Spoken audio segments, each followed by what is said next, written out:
It's great to be back with you here in Poughkeepsie. I always like coming to visit here. It feels like I'm a little bit in New England without having to be in New England. I don't know why it feels that way driving up Route 9, but it just does. But it's great to be back. I've been here several times. How many of you remember me being here? I'm only asking not so I find out who my fan base is, but so I don't have to totally repeat myself as to what we do for Addison's Walk. Okay, good. So some of you are familiar a little bit with what we do. So to remind you, basically I am a missionary to college students in Scranton, Pennsylvania. And Addison's Walk is an organization that would have affinity with campus organizations that you might know of, like Cru, InterVarsity, Ratio Christi, or even Campus Bible Fellowship.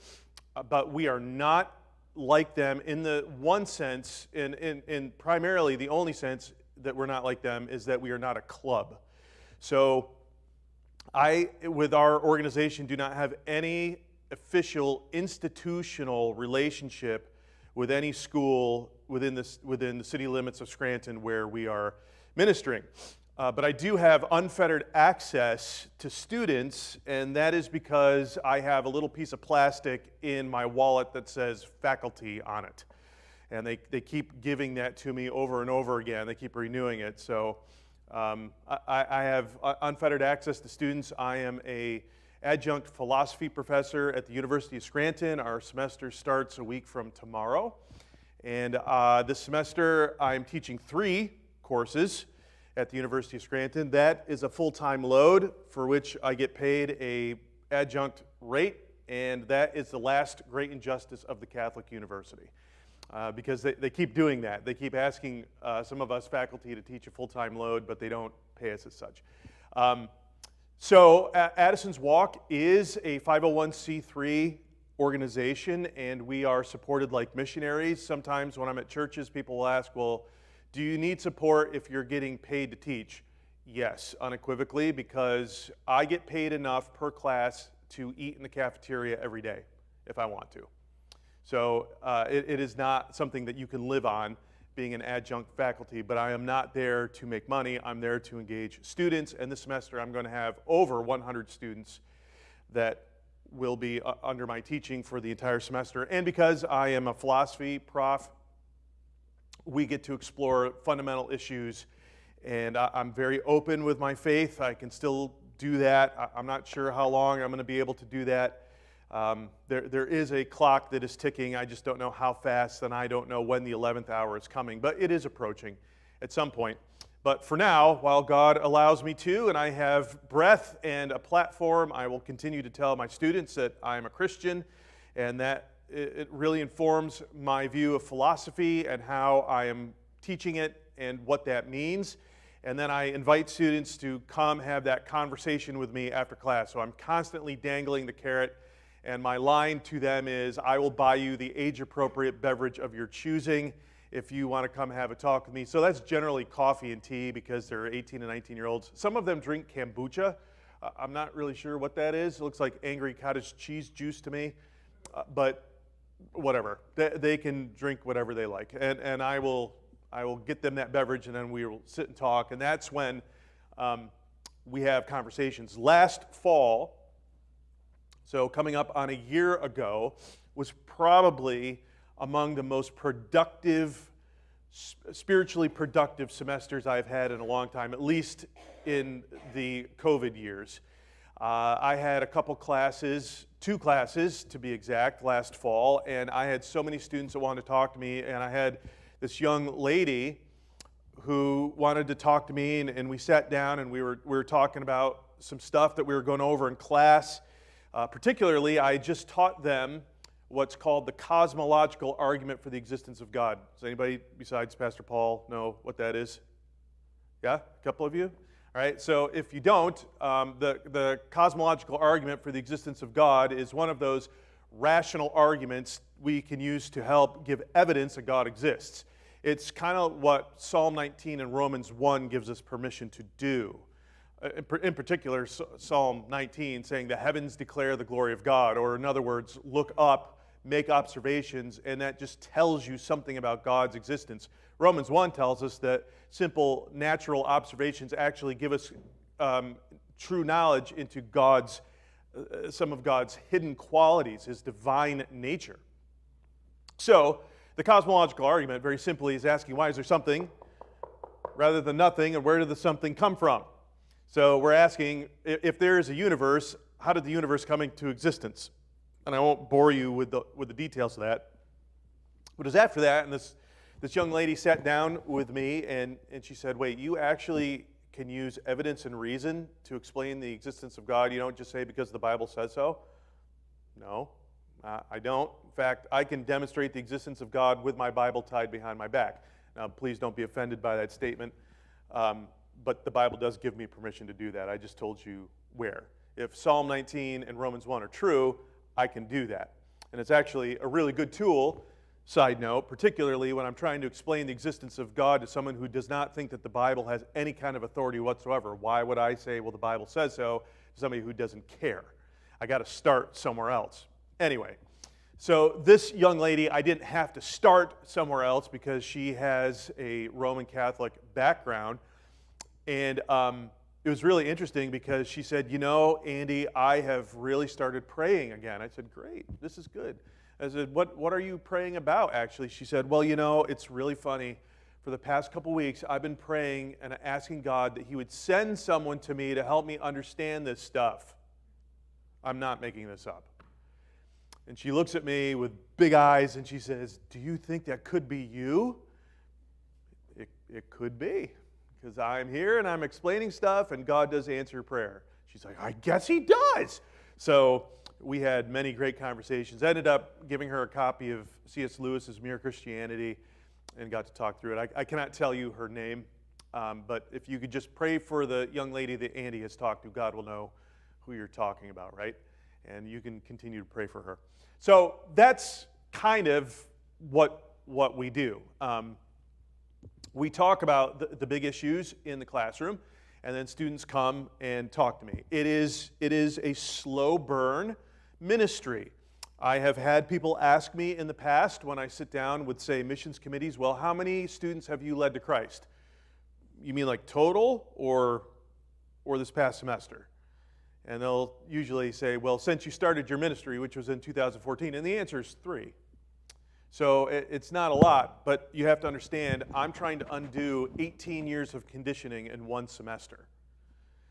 That's a pretty tough thing to do, and I do not openly proselytize in the classroom because A, that's not fair to the students for me to use my position to pry Jesus into them, and secondly, I'll get fired. So that's not going to happen. However, you should know, if you're kind of thinking along and wondering, well, what do other professors do? And if you're wondering, well, what about those professors who do not believe in God or who are openly atheists? Do they use their position to pry that worldview into their students? Yes, that happens all the time. And it's funny because when I tell my students, look, I was a Baptist pastor for many years, and they're like, oh no, the shock value is just totally worth it. And they expect me to do it. They expect me to beat Jesus into them with a 40-pound reference Bible. And I tell them, you have nothing to fear. I am not going to make you believe something you don't want to believe. I have no power to do that anyway. No one does. No one can make you believe something that you don't want to believe. They can make you sign the confession, but that doesn't mean you believe it, right?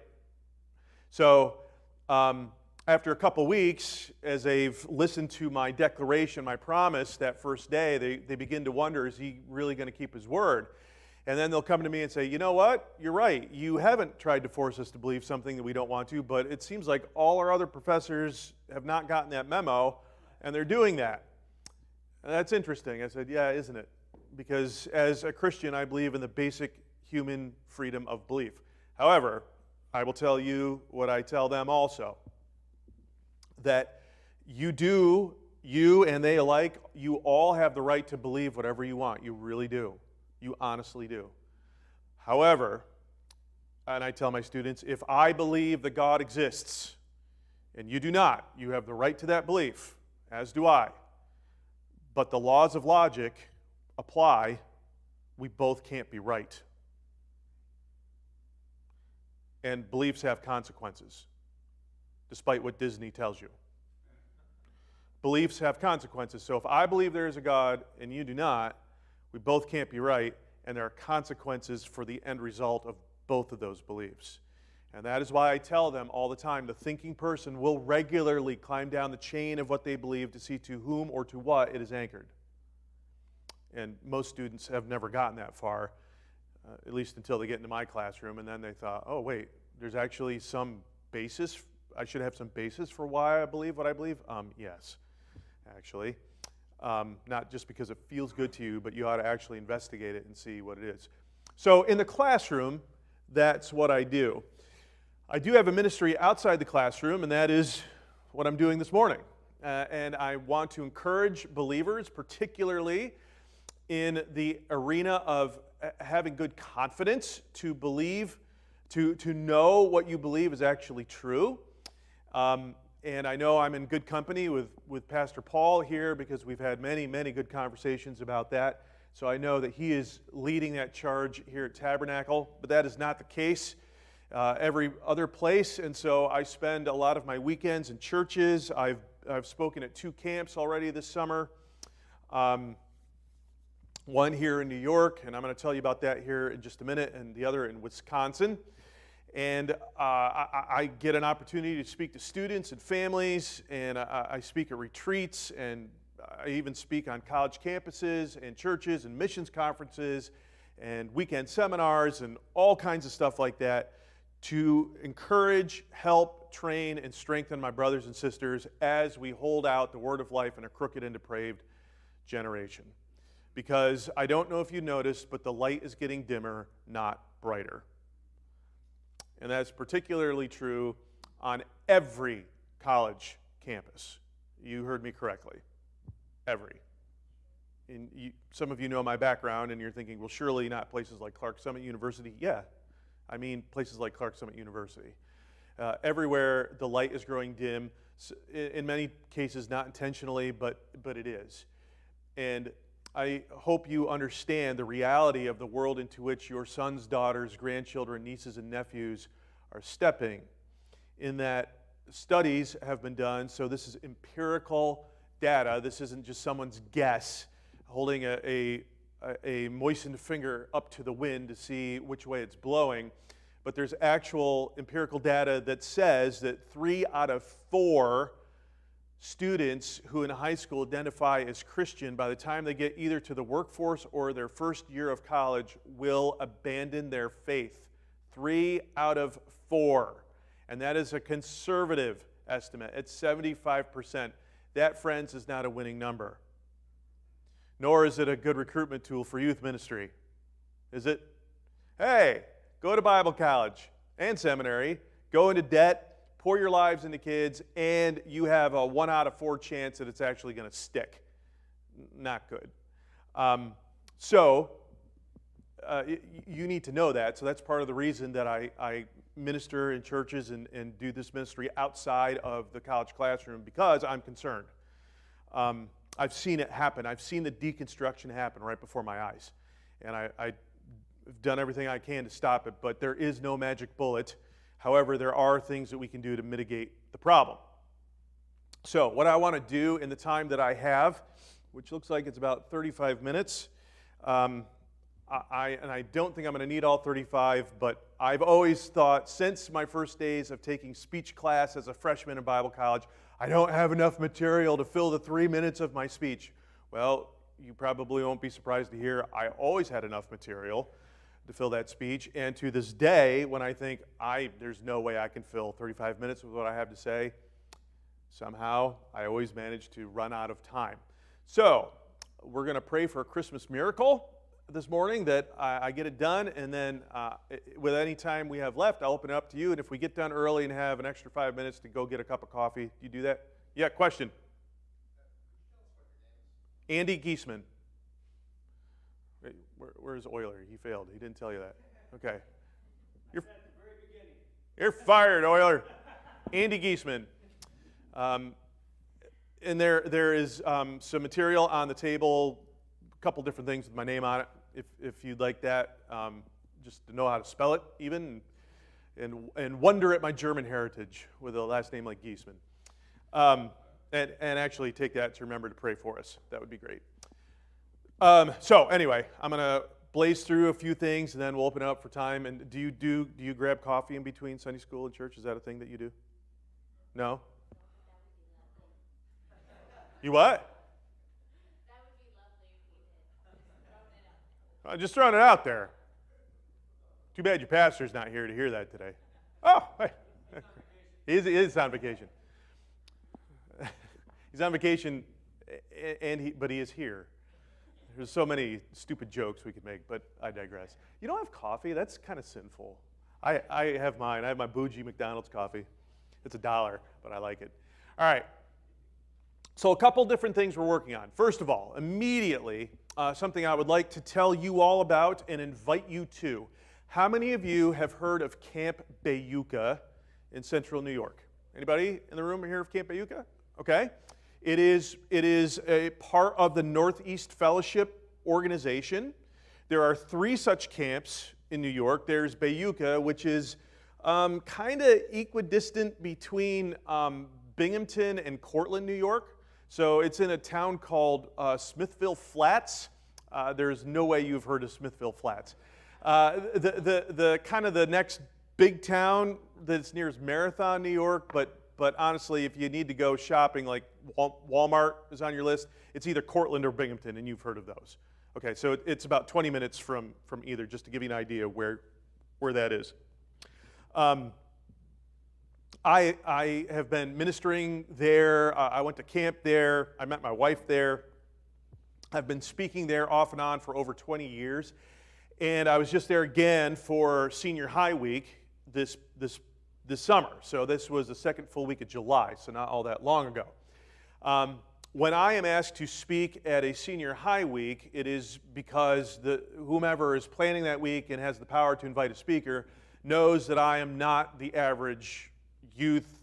Let's open your Bibles, and I'm going to tell you stories for 25 minutes, and oh, by the way, here's a verse that I can attach to it. They know I'm going to raise the bar, which is great because the students love that. When you come into a setting, a youth setting, you say, okay, I'm gonna talk to you like you actually can understand and learn some things. Like, bring it. It's really great to see that. So the second full day, the director came to me and said, Andy, you're never going to believe this, but a bunch of the campers are asking if they can use their free time in the afternoon. They had about 3 hours of free time. Are asking if they can use their free time just to sit and talk with you. What? I'm like, what, did they lose a bet or something? I mean, really? And he's like, yeah, really. So they have this pretty big gazebo right in the center of their camp. It's where the bell is. You know, all camps have a bell. You know, ring the bell, go to lunch, and that kind of thing. So I sat there all day, every day. I talked all day long. Chapel in the morning, chapel in the evening, talked all afternoon. My throat was sore by the end of the week because many kids came through. Now, they didn't all sit there all day for 3 hours sitting at my feet. I don't want you to think that. They did cycle through because there are things to do at camp besides talk to the boomer with the bald head and the gray beard. But they really want to do that. And I had an idea. And I dropped it on the camp, and it really looks like it's going to happen. What we're going to do next year, so if you're taking notes and this is of interest to you, I'm going to ask you to jot a couple things down. What we're going to do next year, this will be the second full week of July. What the dates are, I have no idea. I don't even know what the date is today. I just know it's somewhere in the middle of August. So it's a second full week of July. What we're going to do is we're going to offer a week of camp that's not camp, so not camp week, that's going to run concurrently with, I think it's their junior high week, but we're going to invite high school students to come to the camp, spend a week there, and what they're going to do is they're going to be in a class that I'm going to teach. It's called Dare to Think, an introduction to Christian thinking. And what that means is that it's going to be a combination of the Introduction to Philosophy class that I teach at the University of Scranton and an introduction to Christian apologetics. Apologetics is the gospel ministry that gives Christians confidence in why they believe what they believe, and also smooths the road toward belief for the non-Christian, dealing with things that they say, I can't be a Christian because X, Y, and Z. Well, let's talk about X, Y, and Z, so that they can actually make a decision that they don't feel like they have to leave their brain at the door. So that's what this course is going to be. Students are going to be reading some classics of literature from the ancient world. We're going to take them through a survey of philosophical issues. So they're going to have things open in one hand like Plato's Republic, Aristotle's Nicomachean Ethics. They're going to read people like Blaise Pascal, David Hume, Immanuel Kant. Gross. Nobody likes him, by the way. And all that other kind of stuff. They're going to read stuff like that in one hand and have their Bible in the other, and they're going to force these through this. I've been doing this for years, and I'm confident, very confident, that any student that comes to this program, as long as they are willing to learn and have pretty decent reading skills, will be fine. Now, there's going to be reading and writing outside of class, because we're going to do 5-6 hours a day of instruction.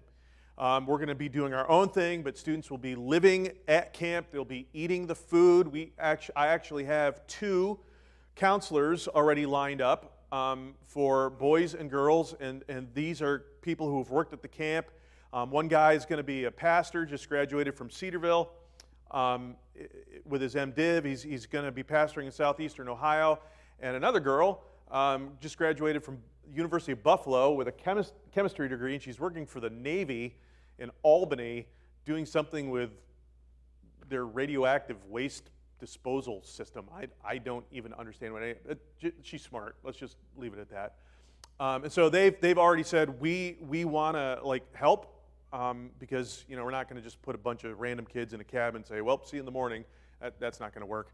So there is going to be some structure, and they will have some free time in the afternoon. So we're going to go hard all morning long, and then an hour or 2 in the afternoon, and then we'll be doing our thing. So here's the thing with that. There is going to be a cost. So there's some room and board for camp and some tuition for the class. Total for the whole week for room and board, includes all your food and activities and everything, and the class, the total is going to be under $700. And what you will get for $700, what your student will get is a massive head start in the ability to learn how to think and to process information instead of just absorb it, but actually be taught a Christian worldview and how to process all the things that are thrown at them that they get from media, from their classrooms, everywhere. And we're going to begin giving them a fighting chance of not just surviving in their faith, but thriving. Number 1. Number 2, this course will be recognized by at least Clark Summit University for transfer credit. Now, we are not doing the course through Clark Summit University because it's just way too much of a hassle and the cost could be doubled. And nobody's paying $1,400 to go to a week of camp in central New York. Would you? I mean, I wouldn't. There's just no way, right? I mean, that's just insane. But it's very likely that many other schools will look at the syllabus, because we're going to have a real syllabus with real outcomes, real objectives, real things that students have to do in order to get an actual 3-credit class. There's no reason any school that offers a similar philosophy class couldn't look at that and accept the credit. You understand how that works? It's called an articulation agreement. Now, just let me educate you, if I can here in a second, on the whole idea of accreditation, because parents hear the word class and they think it's got to be accredited, and if it's accredited, it's golden across the board. That's not true. I don't know if you know this.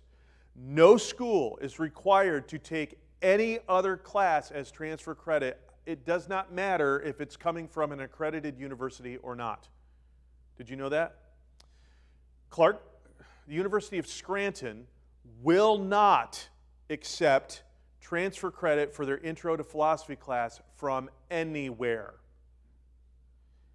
If a student goes to a year of Harvard and they decide to transfer to the University of Scranton, I doubt that's ever happened, but let's just assume. I mean, the University of Scranton is a really prestigious regional school, but it doesn't have, the famous name value of, say, Yale or Harvard. But if somebody wanted to transfer from Harvard into the University of Scranton and they've taken an intro to philosophy class, the University of Scranton will not accept it. Except for this. How about this? I've been told by my former chair that if a student takes my class, they will accept that. So I like them apples. Because they actually know me, and they trust me, and I've been teaching the same thing for years now. So if you have high school students, anybody that would be thinking about doing this, you let me know. Bayuca is a bit of a haul from here. It's probably going to be, how long does it take to get to Binghamton from here? 2 hours? 3 hours?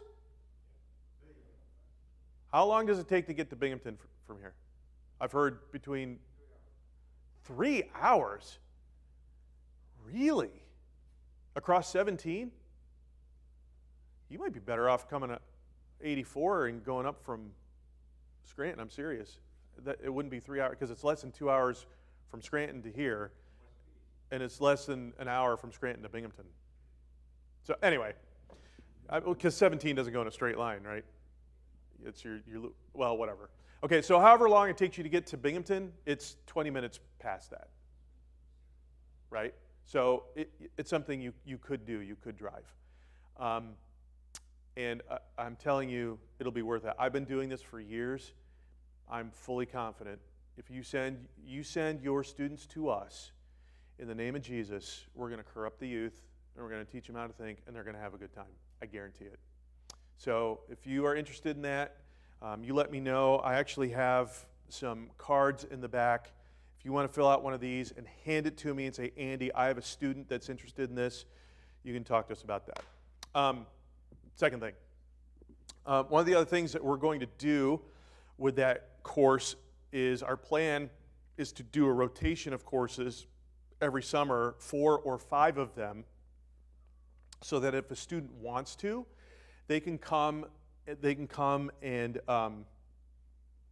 every year and get 4 or 5 classes knocked out. That will take care of things like literature requirements and general studies requirements. So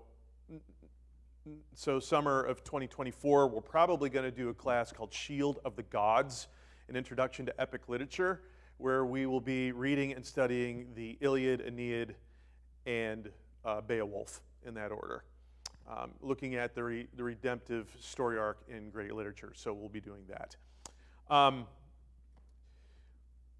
So there's that.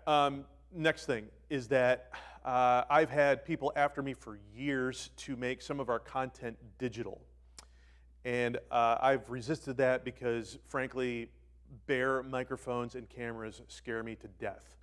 I can speak in front of groups. If this room is full, you said, Andy, get up there, tell your story. Okay, great. And we're going to record it. Okay, fine.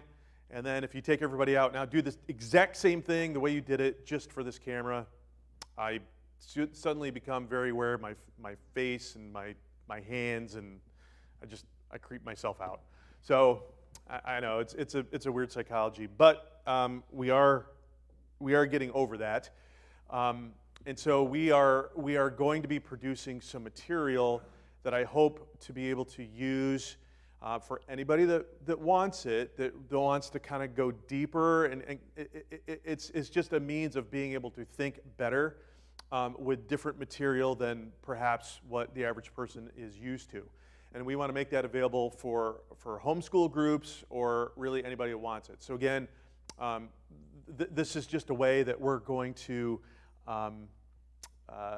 be able to produce some revenue for the ministry, because I'd love to be able to come into a church and say, I don't need you to give us money because we have all these resources that if you want to purchase, you may, and that is supporting the ministry.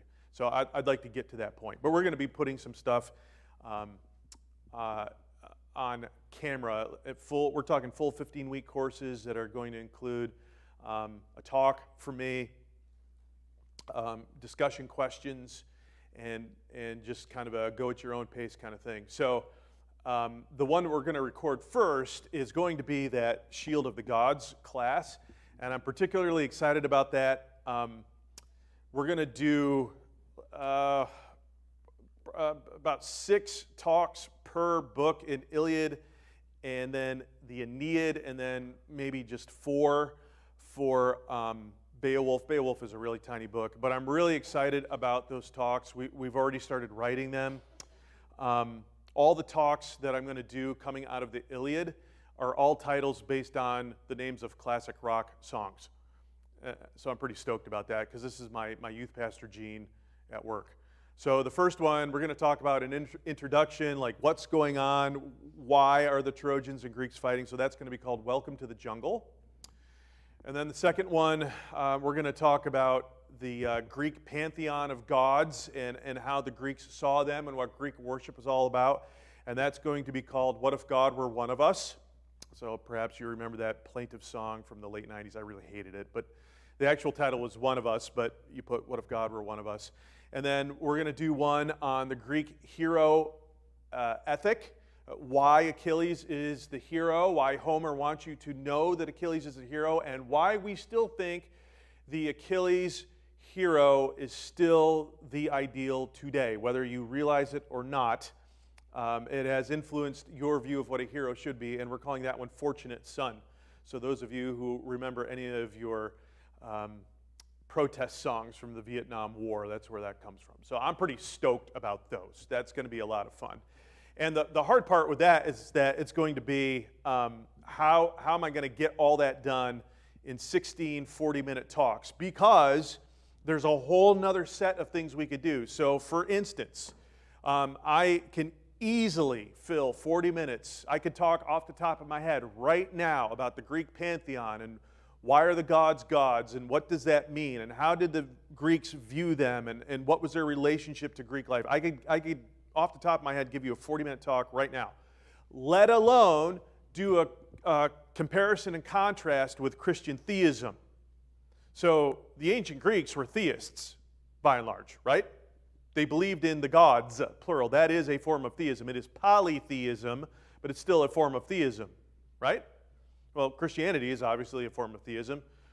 Is there any similarity? Actually, yes. Are there significant differences? Yes. Would it be worth talking about those? Yes. Or how about the whole Achilles being the Homeric ideal of a hero? Don't you think maybe it might be interesting to compare, I don't know, the showdown between Achilles and Hector, right? If you know your Greek literature, you know the great tragedy of Hector is the one that stands up to Achilles, and Achilles kills him and drags his body around the city. And Hector is the character I root for every time. And my heart is broken because thus far, he gets his butt kicked by Achilles every time.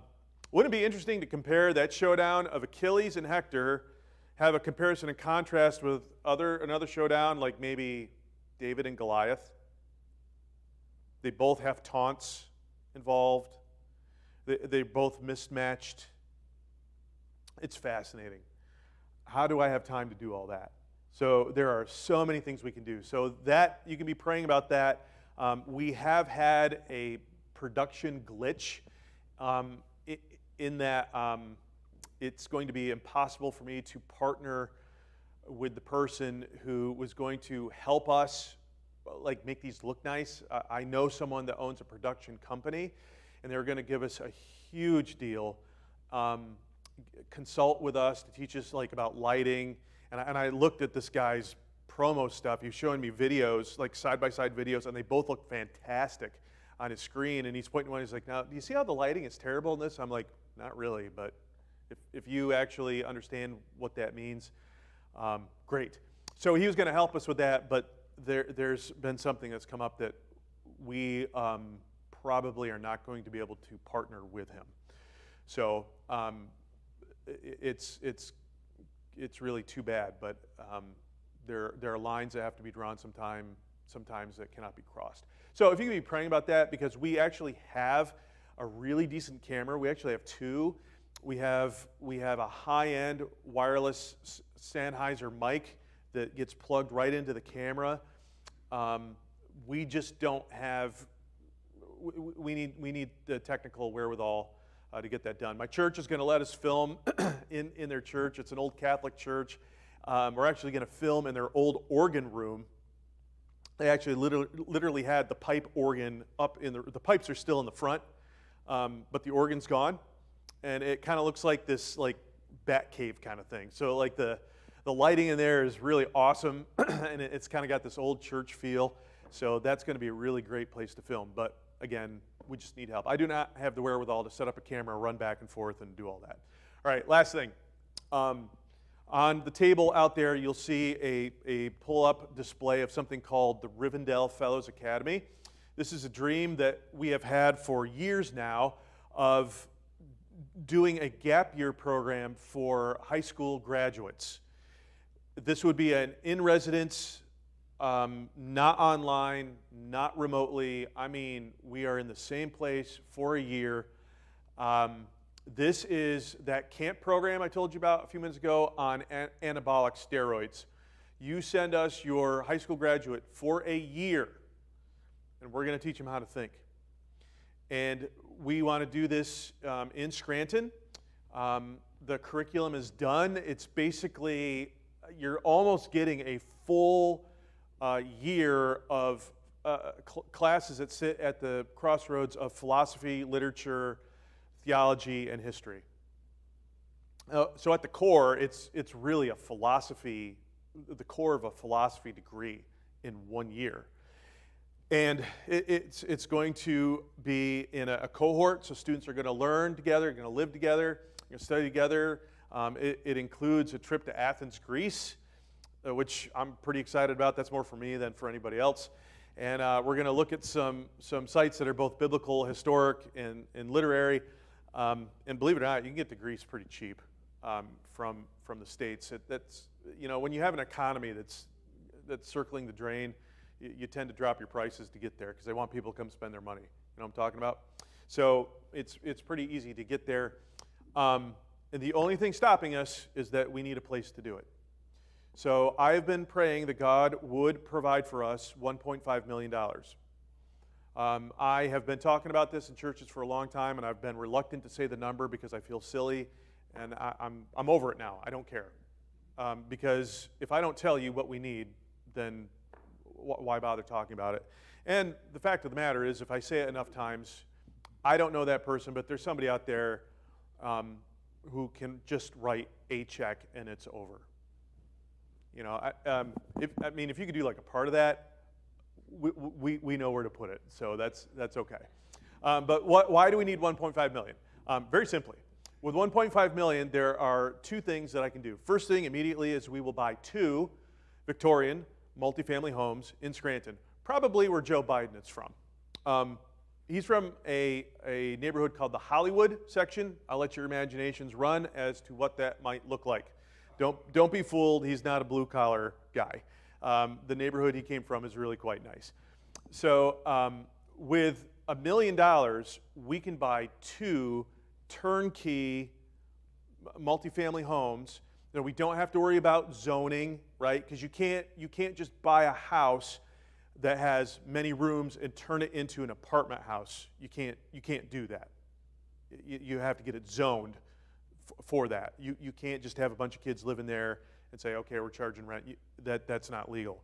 But if we buy an apartment house or a rooming house as is, then that's fine. So we need 2, one for men, one for women. With $1 million, I could buy 2 of those and probably have $250,000 left over just from that first $1 million. Housing is not expensive. I would imagine $300,000-$400,000 doesn't go very far. Is this Dutchess County? It probably doesn't go very far in Dutchess County, would it? So?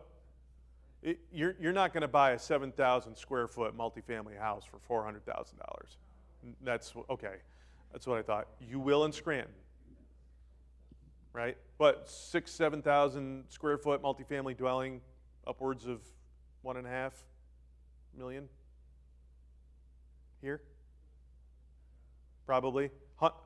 Several hundred thousand, right? 8, 9 at least? Yeah, that's what I thought. So in Scranton, that's not the case. And they pop up in twins like that, like somebody owns 2 and they are about a block apart. It's perfect. It happens frequently.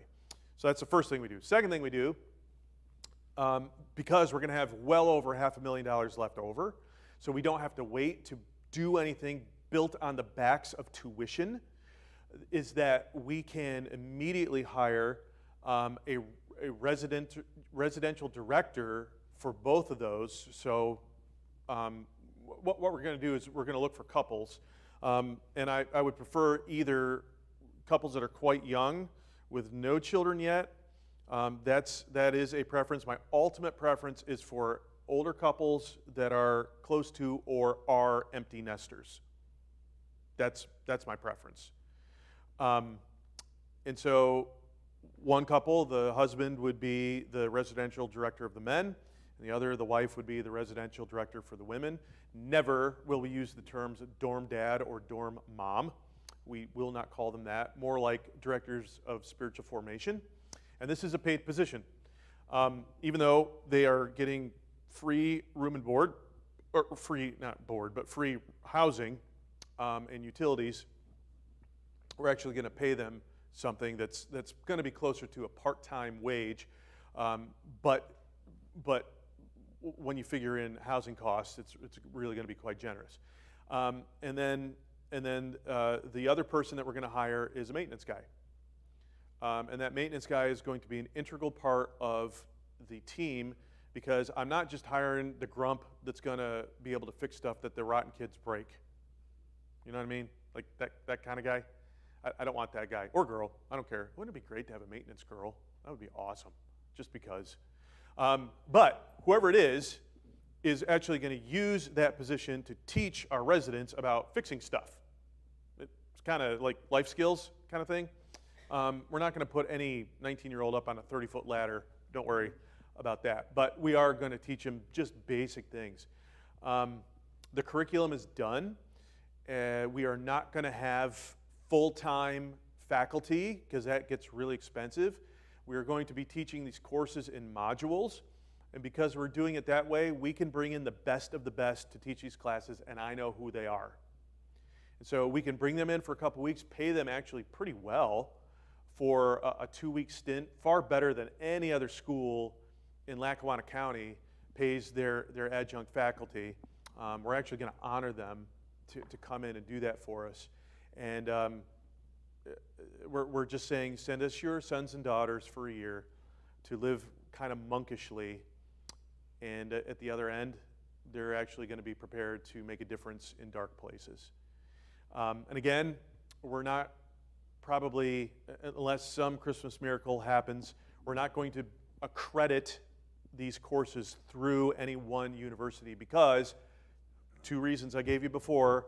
The red tape is just going to become so odious that it's not going to be worth it, and we can keep our costs way down, because we got to charge for rent. That we got to have students paying for rent, so that'll be nominally nominally priced, and it is reasonable for them to pay for the education.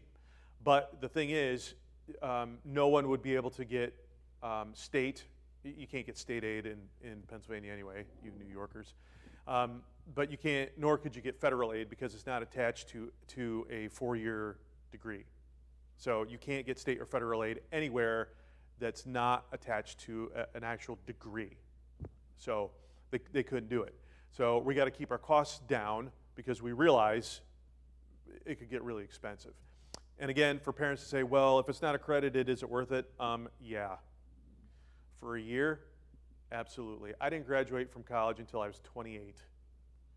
So big deal. 1 year, and you're going to get some transfer credit from it. Now, again, Clark Summit University will give us that articulation agreement for all of that stuff. But if you want to go to Bible college when you're done, that's fine. I'd actually prefer that you go home and go to your local state school and make a difference there with what we've trained you to do. Okay, Christmas Miracle, I'm done with 5 minutes to spare. Questions, comments, snide remarks? How old are these kids that you're talking about? How old are they? For the gap year? So the two houses back. They would be high school graduates. Yep. Yeah, and so we've talked about this with my board. We would keep it, on average, college-aged men and women, so between 18 and 22. And the reason I say that is because I worked at Clark Summit University for many years, and every couple of years, and I worked in the admissions office, we'd have like this older single guy who would want to go to college. He's like, 31, and he's like, yeah, I could live in the dorms. Never worked out well at all. So call me an ageist, but it just didn't work out well. So they would be at least high school graduates. How do you find those candidate students? By doing stuff like this, and I've been talking about this for quite a while. I'm confident, it's a little late now, but let's say we're starting next fall, I'm confident we would be populated by next fall. With How many would be populated? It depends on the houses, of course, and the meeting space, but probably the maximum we could have would be 30. If we look like we're going beyond 30, we'd have to split into 2 cohorts, which we could do. That's not a problem. Because we don't want, let's say this was our classroom and this was full. I don't want to have a lecture, you can't have a discussion with this many people if this room is full. Yes? What did you have in mind for the meeting space? Well, we're banking on that one of those houses is going to have kind of a parlor. But here's another idea, though. With the money that I'm talking about, those numbers, why not buy a third house, knock the walls out, not a giant multifamily, but more like a single family that we can make for our meeting space. It could be that we could find, there are actually some empty churches for sale. Now this would be a zoning issue, and it might cost us more in the long run. I don't know, but just an idea. In Scranton, they have a city ordinance, once a church, always a church. So if a church goes up for sale, they're often very, very cheap, because if you wanted to buy it and, we're going to open a cheese bistro, or is that even a thing? I don't even know. But you want to open a cheese, you can't. You can't use it for retail space. It's got to be used for religious purposes. Okay, so we can do that. Now, a Christian church can be bought by the Muslims. That, they can still do that, right? But we could do that, and we could kind of transform the whole thing and have meeting space. But it's a zoning issue, and it might cost us more in the long run anyway. But I'm sure we could find something. But these big houses often have a large parlor area that would accommodate that kind of thing. Good question, thank you.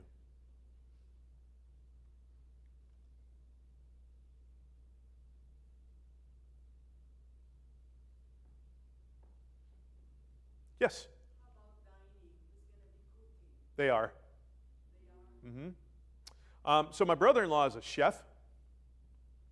He can come in, and I've already talked to him, dude, they don't need to learn how to make souffles and stuff like that. Just like make eggs. But part of the model, there's a sister organization of ours at Cornell called Chesterton House. They don't have a gap year program, but they have residential facilities. I mean, these giant old sorority houses overlooking the lake. It's amazing. And one of the things that they do that I think is really quite fascinating, students are put into teams, and they have a men's house and a women's house, and they're put into teams, and each team has a responsibility. Once a week, the whole house has to have one meal together, all together. So one team is responsible for cooking for the whole house. And we're talking like spaghetti and meatballs and salad. They're not making some gourmet thing for 20 people in the house. But that's a really good exercise. So we're gonna have to teach kids. We understand that some cooking skills. We don't want them eating just ramen for a semester. I mean, the average 18-year-old can survive on that, but woof. We need to teach them how to. So they're going to have to budget their money. If they don't have transportation, we'll get them to Target and Walmart so they can shop. We're going to help them. This is not just academic. This is life skills all the way around. That's also a good question. We will not let them starve. And those who are cooking will do the groceries too? I don't know. I haven't gotten that far yet as far as details. Now, like for that communal meal that we're going to do, we're going to provide the resources for them. We're going to give them a budget. If they're like, we want to make T-bones for everybody, okay, but tuition's going to go up, right? So we're going to actually provide them with the resources, give them a budget, say, okay, here's the money you have to spend, go shop. We'll send my wife with them the first time. She likes to shop. She'll help them. Because I'm like, I don't know, buy it all. I'm not good at that. Any other questions? I feel like you're so far away. This is a Baptist church, isn't it? All right. Yes? So do you envision yourself moving full-time into that? Yeah.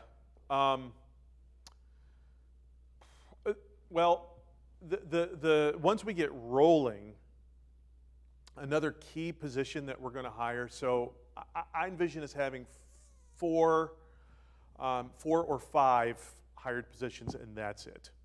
But one of those other key positions is going to be an academic dean.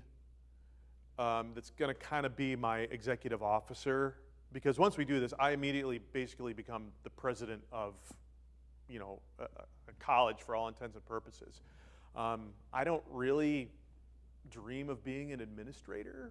I don't lay awake at night going, ooh, yay. It kind of scares me.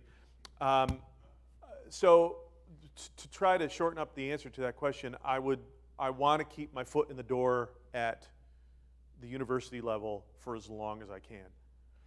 But the fact is that door will close on me. It already has once in another school. It's coming. I just don't know when. So far, so good.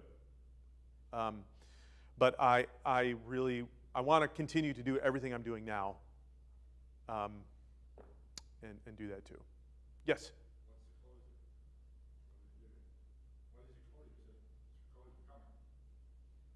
What will close the door?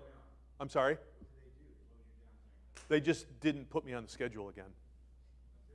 Yep, that's it. You don't really fire adjuncts. I mean, you got to be pretty awful to get fired as an adjunct.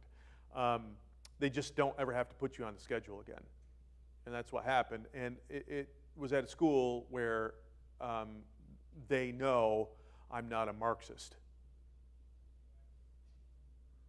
I refused to defend Karl Marx in the classroom. I was too Catholic for the Catholic university, and big surprise, I'm not Catholic. So they have gently removed me from their rotation. That will happen at the University of Scranton at some point. It has almost happened 4 years ago. Well, I think we are out of time. I don't want to get into the coffee hour too much here, because I know. Oh wait, I'm sorry. Too soon. All right. So how about I just close us in prayer, and then we can transition. This feels really awkward, but is that okay? Okay. All right, God, thank you for an opportunity to share about the ministry you have given us in Scranton. I thank you for our friends here in Poughkeepsie that are interested and in some cases even invested in our ministry. God, I just pray that your will would be done and that your word would go forth here and in Scranton. We love you. In Jesus' name, amen.